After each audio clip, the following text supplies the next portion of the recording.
Welcome back to PM Live. It's a trigger. Rich Bonchgar here once again, helping you shine on camera and shine on stage. And today, talking about the run of show. How much attention you really pay attention with creating your run of show, producing your shows for podcasts, for streaming shows, pre produced events. Do you really pay attention to the consistency of your brand and how important that run of show really is? Show creation is lots of fun. There's all sorts of different ways you can produce and create a show, but the run of show is really the behind the scenes template for what you do for each and every show. Whether you like it or not, being a creative is a great one, wonderful thing. But being a creative and changing your show up all the time actually hurts your brand. You need to have a show template, a run of show that's somewhat standardized. Yes, change it up a little bit. We're going to talk about that. But if you have a show that's forever changing, you're just changing the brand, the look, the style, the format, the run and length. You're changing because you want to be creative and innovative. You're actually hurting your brand by having a run a show that is not conducive and consistent, because people do want to have something familiar to watch. They do want to have something they can slide into and know, I kind of know what's coming up, but I don't really know what's coming up. There's a fine line of producing and running a show. So if you're doing a podcast, if you're doing a live stream, think about, do you actually have a run of show plan? Do you have a template? Do your guests know about the template? Does your audience somewhat know what to expect? What can you do to improve it? Because you can destroy and kill your show and your brand by being all over the map. So think about this for a second. Again, planning is number one. No matter what, you want to plan well, plan well, plan well. But I'm going to go a little bit deeper into this about helping you think about how not to destroy your media empire, your brand, your shows. They are so fragile. You might think you've done a good job, but shows are fragile. They come and they go. First of all, is your content relevant? One way to destroy the run of show and the continuity and the effect of your show is to have irrelevant content, guests on your shows. Often we're late to the game. As show hosts, producers, we hear about a trend after the trends already come and go, and we bring somebody on like it's a hot guest or a hot topic. For example, AI is all the rage. People are fascinated. They're confused by it. They're afraid of it. AI is a huge rage. But if we were not paying attention and we missed all the current activity on AI, and we finally produced a show 6 months after, and the AI talk had kind of settled down a little bit. 6 months after, we make a big deal out of, oh, we're going to do a show on this whole crazy thing called AI. People are going to go, oh, I don't care. I've heard about it. I've read about it. And you lose it. So you need to have relevant content for your shows. You need to keep your posts on what's happening in other media, in the news, in print, on social. You need to make sure that you maintain that relevance, because your audience wants to know you're on the cutting edge. Part of your run and show should make sure you maintain that and actually have an editorial board. Bounce it off some colleagues if you don't have a team. Reach out to people and say, look, I'm thinking about this coming up. What do you think? You're kind of late, a little bit early on it. Dig deeper into it. Find a unique angle to it. But you want your content to be relevant. If it's not relevant, you're going to produce your show, and the run of show is going to be drab and boring, and it will drag because everyone knows it's not up to par. Work on that. You don't want to have a disorganized schedule, by the way. Again, you run a show without a well-structured schedule. That it's going to lead to confusion for your guests. So again, backstage, the green room, the virtual green room, getting ready for your podcast, getting ready for your shows. One of the things I tell people is we're not going to talk about the questions of the show. I don't want a preview discussion of the show. Save all the good interview stuff and intentionally say, I've scheduled it for the show. We're going to talk about it in the show. Keeps it fresh and popping. But I do let the guests know, here's the flow of the show. About 1 minute before the show starts, I'm going to put you backstage off camera. I'm going to go through my final checklist of what I need to do. And I run them through the run of the show so they know exactly when things are going to pop up. It makes a more unified conversation. They're on page with you, you're on page with them. And for the most part, like I said at the beginning, your viewers, your listeners want to know something familiar. Most talk shows have the host come out and do a monologue, a skit. There's something as a setup piece to get the energy going, to open up the night. That's pretty much standard 101 on all TV shows, talk shows. You got to do something to set it up. You got to do something to open it up. What are you going to do? Because people kind of expect that first, yeah. Think about that. Keep it organized. Don't get disorganized. One thing you could really hurt you, and you want to watch this as a showrunner, is being over commercialized. Flooding your show with excessive or irrelevant advertisements could be a real kiss of death for you. Make sure it's on target for you and for your audience, whether they're paying for it, whether it's a trade out, whether it's a spot mention. If it doesn't fit your target audience, if it doesn't fit the content that you normally deal with, don't put the ad on.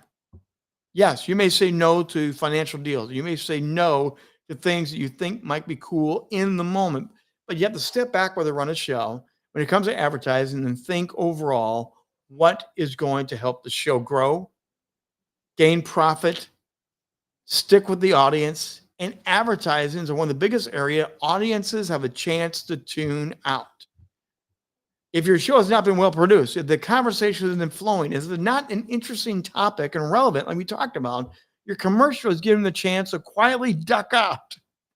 They can duck out anytime you want, but there is something mental that tells us a commercial break gives me permission to leave the room.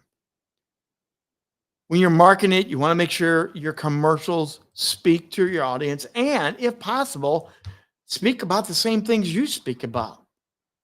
When I have advertisers, again, we work with Audavita Studios. Audavita is podcasting, audiobooks, all things we deal with at Rock to Stage. We've intentionally done advertising and marketing with them and they with us because there's a symbiotic, easy relationship. I'm not having a hairdressing company advertise on Rock the Stage. It would not look well to promote a hairdresser when you have no hair on a talk show. You got to think about, and don't just take the money and run. You want to make sure you're not over commercializing your show. And one thing that could really kill your show, one final one for you here today. Lack of diversity of guests. We all have tunnel vision. There's all things that we want to produce as the host. We find certain guests more fascinating, more interesting. If you have a show running producer, they may have a leaning one way and they want a certain group to come and speak or certain experts to come speak in that field more and more and more. You want to have it be very well rounded. It may be the subject matter may be the same, but they come from a different perspective. They come from a new experience. And diversity does mean racial diversity. It means sexual diversity. It means expertise diversity, international diversity. I love having international guests on the show. You need to think about the power of diversity, and it helps you. It helps you as a host. If you're running the show and you're the interviewer, you're the host, the more diverse your guests are, the more you will prepare yourself. And that run a show becomes way more exciting when you're working behind the scenes because you know you're going to have an international flavor. It's also going to gain more exposure to you internationally because your guests are going to help you co-promote and push it out there so you'll gain a larger audience, which then goes back to what type of advertisements what's going on, which goes on to have a tighter schedule because you're in different time zones around the world. And it's going to go to you need to have relevant content because around the world, what we think is important in the United States may not be as important as in Portugal or in Spain or in wherever you're reaching into through the power of media. So you're running a show, need to be thinking this way. You can crash and burn your show very, very quickly. And of course, I want to go back to one we haven't spoken on yet. I'm going to wind down on this because it really is very important. Your host of your show is one of the most critical areas that can kill your show. Your host has to be talented at what they do. They need to be the expert in what they do. They need to have that camera charisma, which you talk about. They need to be able to stay on topic, on point. They need to be able to have the nonverbal communication with their guests and smile and laugh. They need to be entertaining, not just information only. The host can hurt you or harm you. They can drill down on topics and they become the opinionated person that overruns everybody. Think about your run of show. Think about your host. Think about all these things we've talked about. Is your podcast, is your streaming shows, is your recorded content connecting with your audience, or are you doing like many people do, especially when you're early launching? When you're into the early launch of a new show, you experiment to find the rhythm, the voice, the brand, the energy of the show. And it's like on a radio dial, you're turning from country to western, rock and rolls, blues, jazz, polka music, okay? You're turning the dial so much that people don't know who you are, what you are. Instead of doing that, slow down. Create a run of show. You're going to open here. You're going to end here. You're going to have this segment here. Many talk show hosts, many shows have some special feature that they found unique to their show, and they always do it every single show. It's part of that unique brand identity they have.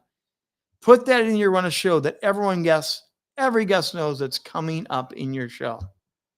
Your run of show will save you in a lot of ways, especially if you do lives like we do here at Rock the Stage most often. Your run of show will save you because sometimes live technology happens. The guest has an issue. The conversation goes haywire. That run of show will help you move, twist, turn, and still look like you're on target, not break a sweat. And your brand and your show will be stronger for it. What are you doing with your run of show? Do you have one? Do you know what's hurting you or helping you? Again, as always, if you want to talk further about this, contact me, rich@richbontrager.net. We love helping to co-host, produce, or help you launch shows and events. Podcasting is a rapidly growing business. Streaming video shows like we do at Rock Stage are growing and growing. And honestly, what I see is a launch and a fizzle very often. And there's a lot of reasons for that. But part of that is the run of show. It's confusing to the guests. It's confusing to the host. It doesn't help you grow your brand. It doesn't help you get the message out. Maybe we can help you with that. If you want, book a call. Hit that QR code. Come and join us. And we would love to talk to you about how we can help you shine on camera, shine on stage, elevate you and your brand authority. These 2 minutes with Trigger are designed to help you learn and grow. And running a show does take time, does take practice. They can be a lot of fun learning how to do it better and better. Hey, that's going to do it for the day. I'm the Trigger Rich Bontrager. We'll be back here at 2 p.m. Eastern Time, live once again with more tips and tricks to help you with your media brand, to build that media brand empire that you work so hard to build. We'll see you then at 2 p.m.